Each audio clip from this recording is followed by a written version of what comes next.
Chers amis, bonsoir. Donc, je suis présente ce soir pour vous conter une histoire pour petits et grands. Voilà, si vous aimez les histoires, je vous invite à écouter. Et donc, il y aura un petit thème musical, genre classique tout simplement. Voilà.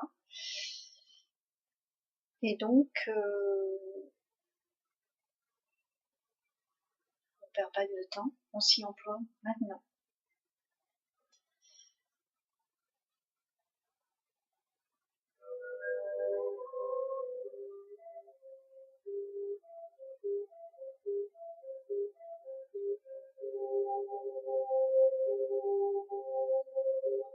Le titre s'intitule La fleur et le bonhomme de neige.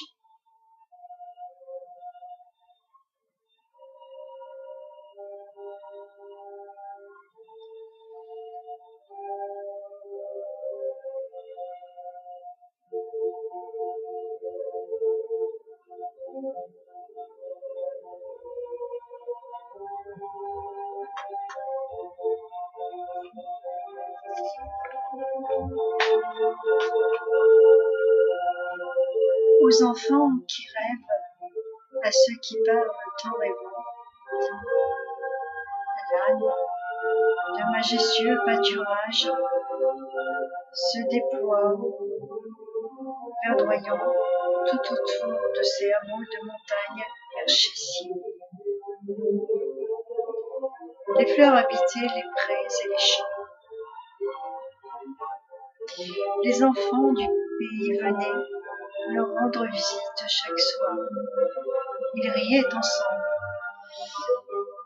Quand on peut imaginer que les enfants savent le faire, orange, rose, jaune, rose et blanche. Comme elles étaient belles dans toutes ces couleurs, se déclinaient en nuances et variaient au fil de la journée. Au gré du ciel et de ses reflets, elles dansaient au vent et se doraient au soleil. Lorsque les nuages pleuraient, c'était un jaillissement de perles étincelantes sur leurs pétales. Puis, les gouttes d'eau glissaient doucement le long de leurs tiges jusqu'au sol. Le soir venu, elles repliaient délicatement leurs belles robes et semblaient si frêles alors que dans leur costume de nuit, la lune venait leur tenir compagnie.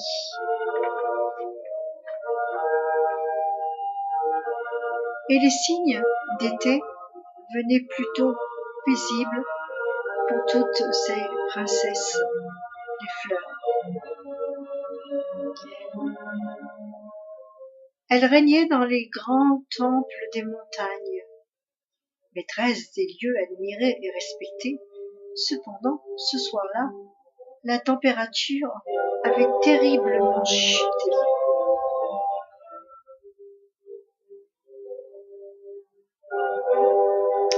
Et à présent, la neige tombait à gros flocons sur la montagne. Petit matin, c'était féerique. Un vrai paysage d'hiver. Les enfants s'étaient précipités dehors. Leurs cris de joie débordaient et la montagne renvoyait en écho cet émerveillement du moment. Ils couraient se bousculer dans la neige. Ils s'amusaient. Les fleurs n'étaient pas à la noce. Ce n'était pas drôle pour elles dans cette neige glaciale.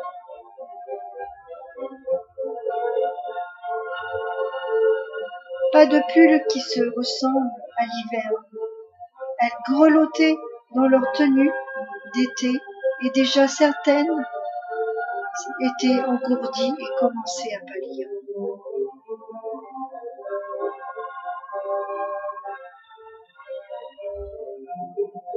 Les enfants, tout à leur excitation de construire un bonhomme de neige, tentaient de former une petite boule dans leurs mains, mais la neige était si fine et légère qu'elle s'écrasait et s'effondrait jusqu'au sol.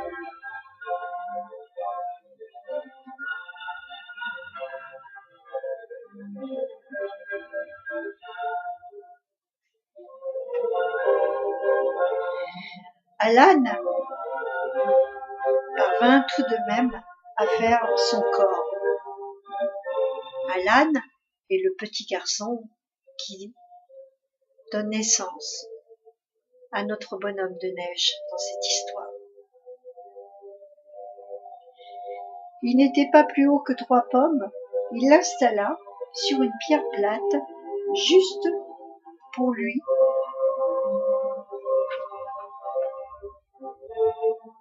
La tête maintenant, il plaça pour les yeux 2 toutes petites perles bleu marine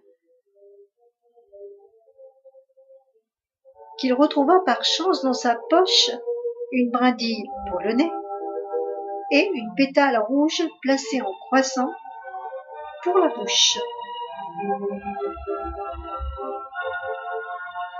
Ainsi Léo, son bonhomme de neige, souriait. Léo était le prénom du bonhomme de neige dans ce conte ce soir.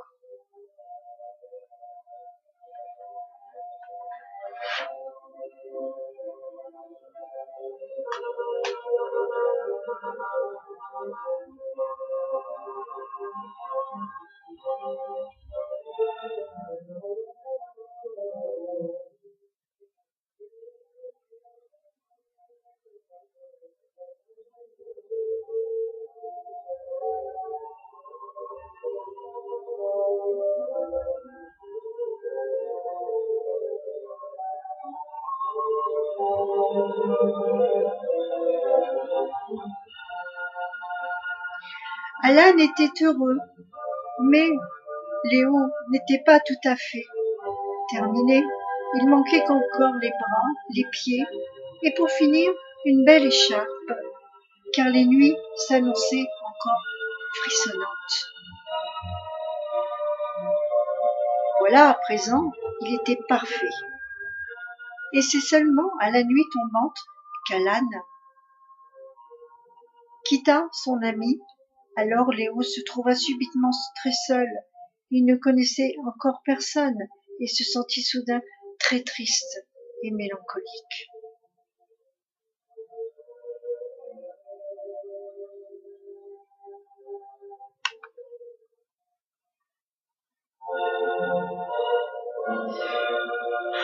Il soupira bruyamment, puis, près de lui, Daphné, la petite fleur, ventelle dorée, lui dit : « Tu n'as pas l'air d'aller très bien. Que se passe-t-il ? » C'était comme un chant dans la nuit. Daphné, dans le conte, est le prénom de la petite fleur.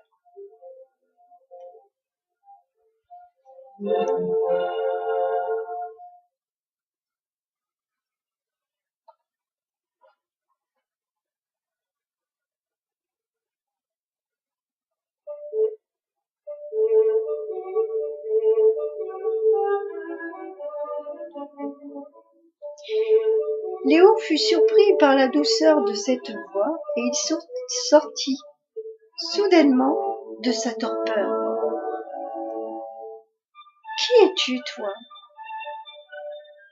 Mais où es-tu ? » ?»« Je suis Daphné, la petite fleur.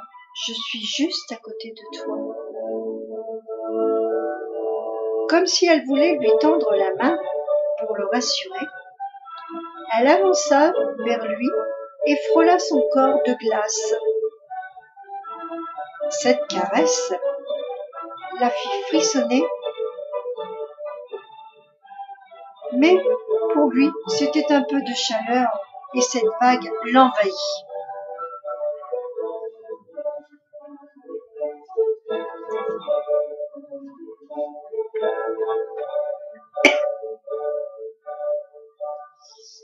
Et toi, comment t'appelles-tu? Reprit-elle avec entrain. Elle retrouvait cette sorte de légèreté. Elle ne voulait pas montrer son inquiétude, même parler du froid de la nuit. Léo, pour l'encourager, lui répondit: « Moi, je suis Léo. Et je suis tout nouveau ici, et je me sens déjà seule. » Et Daphné dit encore: « Tu sais, ici, il y a plein d'amis. »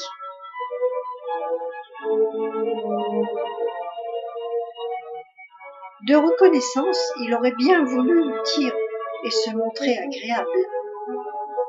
Il se sentait pourtant beaucoup mieux en compagnie de cette petite fleur, mais il était un bonhomme de neige et ne l'avait pas oublié.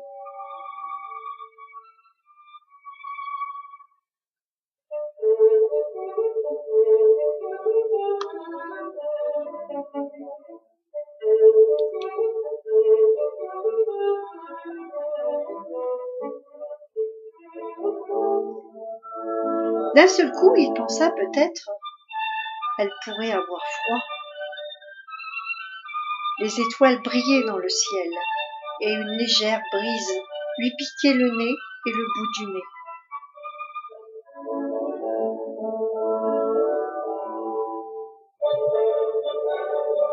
Ainsi que les oreilles.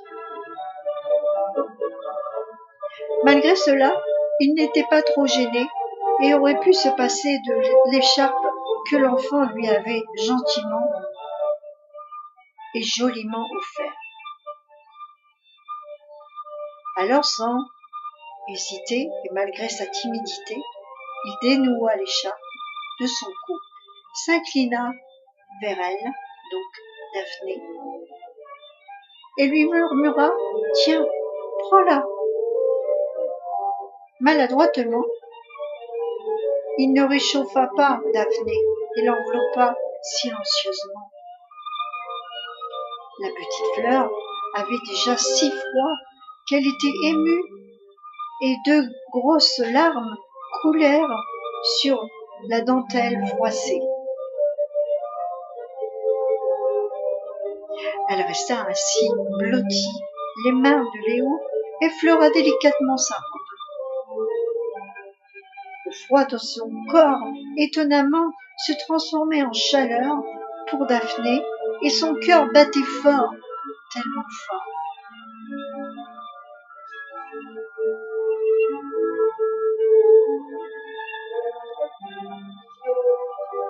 Malgré le froid, la petite fleur et le bonhomme de neige parvinrent à se réchauffer.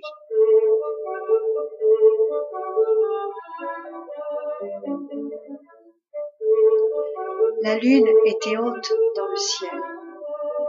Bienveillante, sa lumière faisait et inhalait la neige autour de toutes les fleurs, profitaient aussi de ce rayon de chaleur. Venait-il de la lune? Elle n'en savait rien.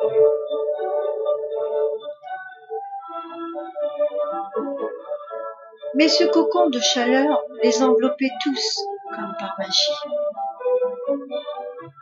Un bonhomme de neige et une petite fleur. Qu'en pensez-vous?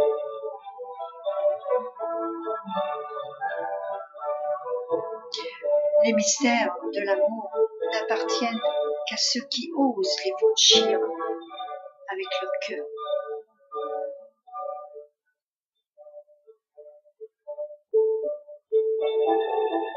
La lune veille encore, complice.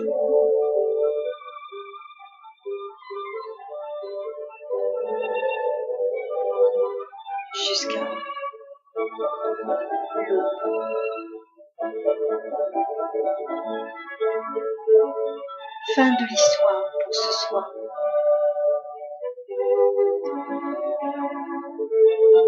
J'ai été ravie de vous conter ce petit conte.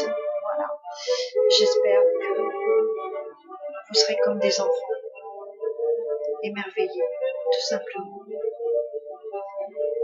Donc, je répète, Daphné est le prénom de la fleur, Léo, le prénom du bonhomme de neige, Alan est le petit garçon qui a confectionné le bonhomme de neige.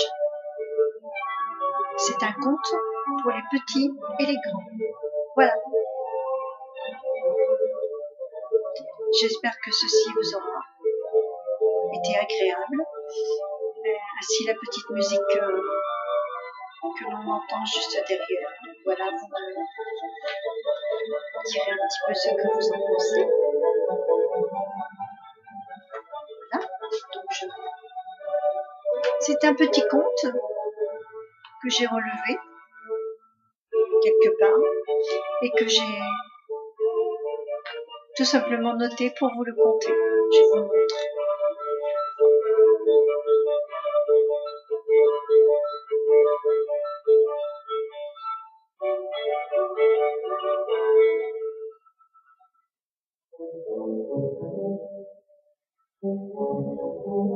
Voilà.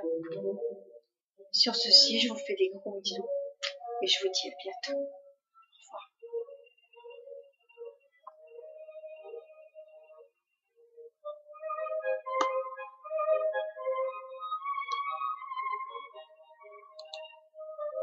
revoir.